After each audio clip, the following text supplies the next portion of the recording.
Bismillahirrahmanirrahim. Assalamualaikum warahmatullahi wabarakatuh.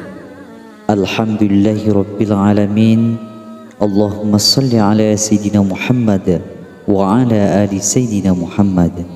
Sahabat beriman yang dirahmati oleh Allah Subhanahu wa taala, keberadaan malaikat tidak terbatas ruang.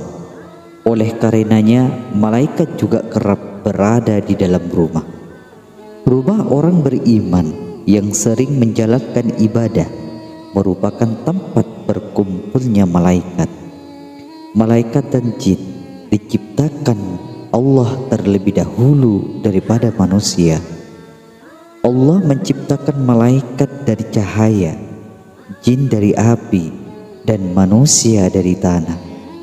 Rasulullah SAW bersabda, para malaikat diciptakan dari cahaya, para jin diciptakan dari api, dan diciptakan Adam sebagaimana diterangkan kepada kalian. Hadis riwayat Muslim. Rumah sebagai tempat bernaung manusia pastilah didambakan oleh setiap orang agar menjadi rumah seperti dalam pepatah Arab, baiti jannati, yang berarti rumahku surgaku. Tidak setiap rumah dapat didatangi oleh malaikat. Terdapat ciri tertentu yang membuat rumah dapat didatangi oleh malaikat. Rumah yang sering didatangi malaikat adalah rumah yang di dalamnya terdapat aktivitas-aktivitas yang disenangi oleh malaikat. Selain menjadi pendamping dan penjaga, malaikat juga turut berdoa dan berselawat di samping umat muslim yang mengerjakan amalan-amalan ibadah. Ciri rumah yang sering didatangi malaikat: yang pertama, sering dilantunkan ayat suci Al-Quran. Rumah yang sering digunakan untuk membaca ayat-ayat Al-Quran akan dihadiri oleh malaikat dan ditinggalkan oleh setan.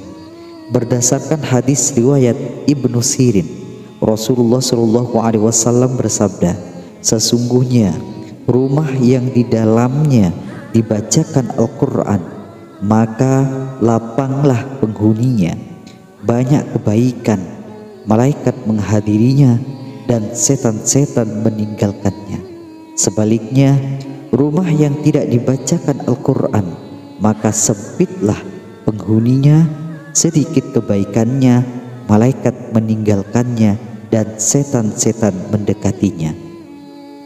Tentang datangnya malaikat kepada pembaca Al-Quran, tersimpan kisah yang menarik mengenai Usaid bin Hudayr ketika beliau membaca Al-Quran. Mengutip buku kultum Kuliah 7 Menit Mengubah Kehidupan dan Kebahagiaan yang ditulis oleh Rodianto SW. Usaid bin Hudayr melihat sejenis awan meliputi dirinya ketika membaca Al-Quran. Rasulullah pun memberitahukan bahwa awan itu adalah malaikat-malaikat yang datang berkumpul untuk mendengar bacaan Al-Quran darinya. Karena begitu banyaknya malaikat tersebut sehingga mereka tampak seperti awan. Ibnu Mas'ud dan beberapa orang sahabat juga telah meriwayatkan bahwa Rasulullah SAW bersabda, rumah yang kosong adalah rumah yang di dalamnya tidak ada yang membaca Al-Quran yang mulia. Yang kedua, penghuninya banyak membaca zikir dan sholawat.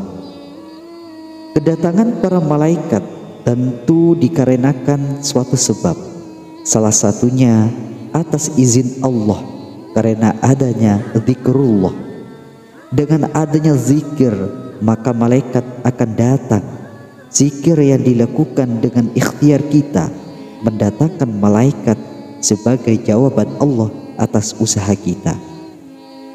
Adapun yang dilakukan oleh malaikat ketika mereka mendengar orang yang membawa salawat Nabi Sallallahu Alaihi Wasallam adalah menyampaikan salawat tersebut kepada beliau dan mengembalikannya kepada yang membacanya dengan membawa rahmat, keselamatan, dan keberkatan yang berkali-kali lipat untuknya.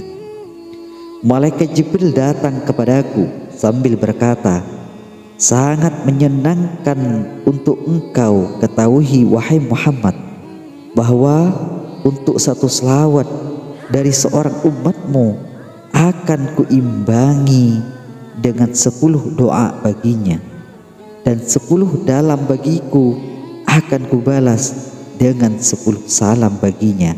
Hadis riwayat Nasai. Yang ketiga, rumah yang bersih dan wangi.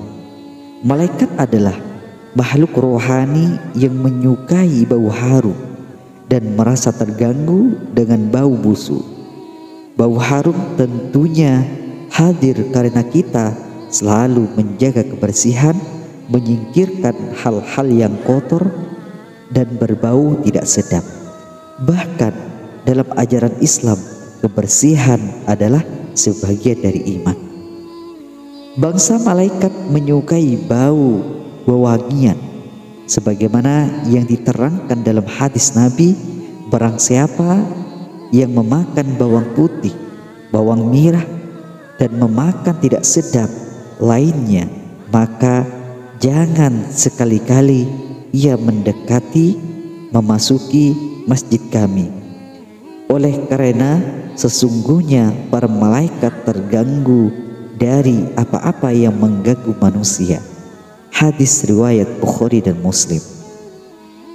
Mahmud As-Safrawi menyebutkan dalam bukunya Mengundang Malaikat ke Rumah, bahwa jika kita ingin rumah didatangi oleh para malaikat, maka hendaknya kita senantiasa menjaga kebersihan di dalam rumah kita dan memakai wewangian.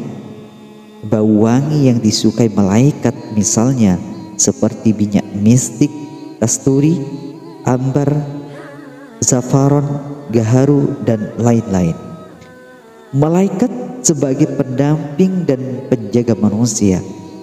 Malaikat dan setan tidak pernah lengah dalam mendampingi manusia, termasuk di dalam rumahnya. Apabila malaikat mengajak manusia untuk berbuat kebaikan, maka setan mengajak manusia untuk berbuat kejahatan. Dapat dikatakan bahwa malaikat yang menjadi pendamping manusia itu adalah malaikat yang ditugaskan untuk memelihara amal manusia.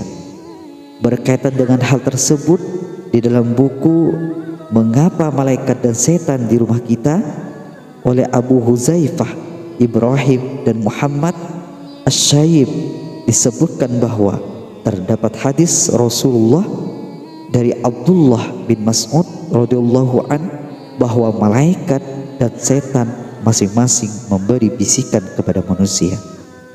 Bisikan setan selalu menyeru pada keburukan dan pendustaan terhadap sesuatu yang hak, sedangkan bisikan malaikat selalu berisi ajakan pada kebaikan dan pembenaran terhadap suatu yang hak.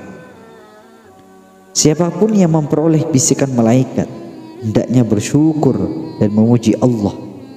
Adapun jika yang diperoleh adalah bisikan setan, maka secepatnya harus berlindung kepada Allah dari godaan setan yang terkutuk. Demikianlah penjelasan dari ciri-ciri rumah yang sering didatangi malaikat. Semoga umat muslim dapat mengamalkan demi menjaga ketentraman dan kedamaian di dalam rumah dengan amalan-amalan yang dapat mendatangkan keberkahan dari rahmat Allah Subhanahu wa taala. Semoga bermanfaat. Wallahu a'lamu bishawab. Assalamualaikum warahmatullahi wabarakatuh.